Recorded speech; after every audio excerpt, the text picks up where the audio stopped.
नमस्कार मित्रगणों, आप एलयूसीसी का नाम सुने होंगे, यानी the Loni urban crediting cooperative society, जिसका शॉर्टकट नाम होता है लक। लेकिन लोगों का पैसा जमा कराने के बाद उन्हें अनलक कर गई। इसकी स्कीमें पूंजी थी, यानी कि 100 आदमियों का पैसा जमा होता, तब तक 10 का पूरा होता, तो उन 10 का वापस करके 90 का आगे बचता। अगले साल इसी तरीके से ज़्यादा पैसा आता, कम को वापस करना पड़ता। जब ज़्यादा समय हो गया तो अच्छा खासा, यानी लगभग देश के अलग अलग 9 राज्यों के 22 जिलों में जो एफआईआर दर्ज है उनके मुताबिक कि बड़ी रकम होने के बाद इसने माइनिंग, गोल्ड माइनिंग और तमाम चीजें बताई, और इसका मालिक यानी सर्वे सर्वा समीर अग्रवाल दुबई चला गया। इस पर 50,000 का इनाम है।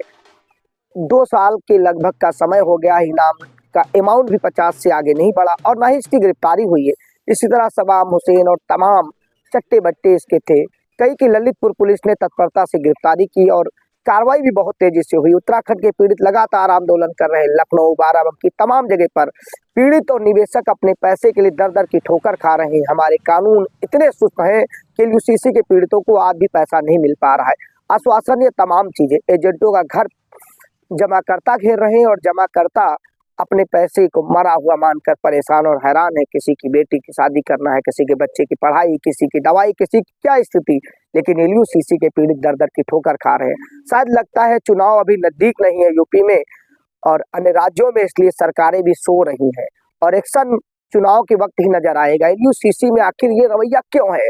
लोकतंत्र में हर पीड़ित व्यक्ति की आवाज सुनी जानी चाहिए और हर व्यक्ति के आधार पर कार्रवाई होती भी है, लेकिन एलयूसीसी मामले में कार्रवाई बहुत धीमी गति से चल रही है, जिससे लोगों का कल्याण नहीं हो पा रहा है।